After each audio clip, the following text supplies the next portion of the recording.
At the beginning of the year, I sat down to draft out my goals as I usually do at the start of every year. And after spending some time thinking about what I wanted to achieve this year, I could only come up with one thing: to fail more. You might be wondering, why such a goal? I can explain. But to help you understand, I would have to take you back in time, all the way to my childhood. As a kid, I was what you might call an A student, and I received several awards and commendations for my academic excellence.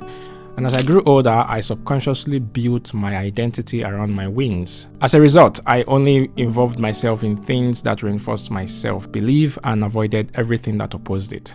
So I engaged in activities that I was guaranteed to excel in, and was reluctant to try out anything that I could potentially fail at. I was always playing it safe.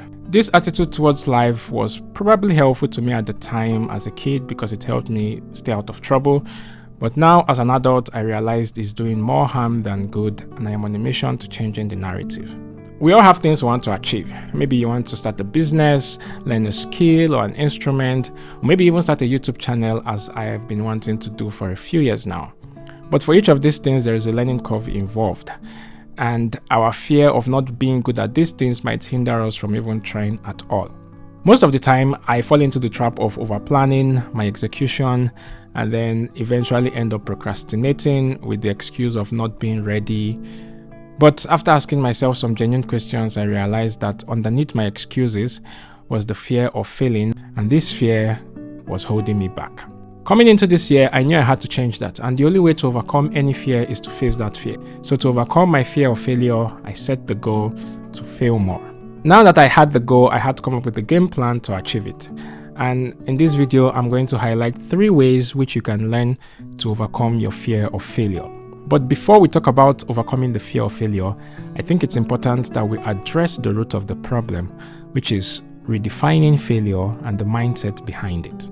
Earlier in this year, I picked up a book titled Failing Forward by John C. Maxwell, and one of the quotes that stood out for me was, "The difference between average people and achieving people is their perception of and response to failure."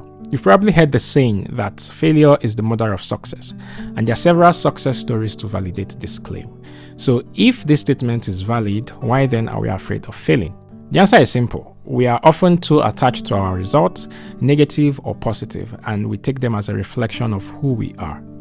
As I mentioned earlier, I grew up associating my identity with my results.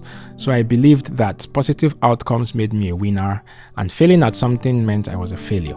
This is a faulty mindset. The fact that you failed at something doesn't make you a failure. The most successful businessmen are probably terrible sportsmen, and the most successful sportsmen may be bad at painting or singing or something else. So to overcome the fear of failure, I had to learn to separate my identity from my results, especially the negative ones. I'm learning to extract the lessons from my failures and move on to try again. Embracing failure is a crucial part of overcoming the fear of failure. Now that we have addressed the mindset problem behind overcoming the fear of failure, how then do you overcome this fear? Number 1, see failure as a tool for learning. In the book Fail Fast, Fail Often by Ryan Babino and John Krumboltz, I hope I did not mispronounce their names, they wrote, "Successful people understand that the best way to learn about something and get good at it is to fail at it as fast as they can." This is quite the opposite of how many people approach new things. We're always tempted to want to get it good from the start. Your first song has to be a hit, your first book has to be a bestseller, and your first YouTube video has to be perfect. As a recovering perfectionist, I can relate. But history teaches us that significant achievements are often preceded by failed effort. So instead of trying to get it perfect, I'm learning to make mistakes early, learn from them, and go on to do better in my next attempt.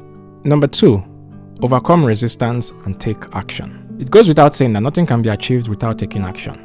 However, most of the time, we are plagued with limiting and sometimes logical thoughts about why we shouldn't act on our goals just yet. What if I'm not good enough? What if I'm not ready? What if no one watches my videos? But the truth is, you will never know until you try. You don't have to be great to start, but you have to start to be great. It's okay to be a beginner at something. Every master was once a beginner. And by approaching a new project or a new endeavor as a beginner, you take off the pressure of delivering at a pro level, and there is less resistance to get started. Number 3, think big, but start small. Learn to set realistic expectations. When taking up new projects, we often visualize the best case scenario, and when things don't go as planned, we see it as failure. While it's good to have high hopes, it's also important to set realistic expectations.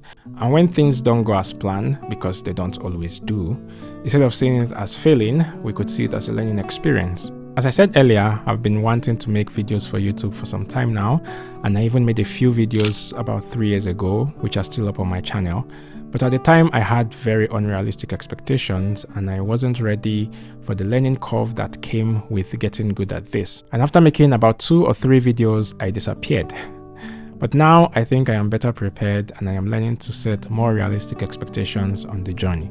The truth is, nobody actively enjoys failure.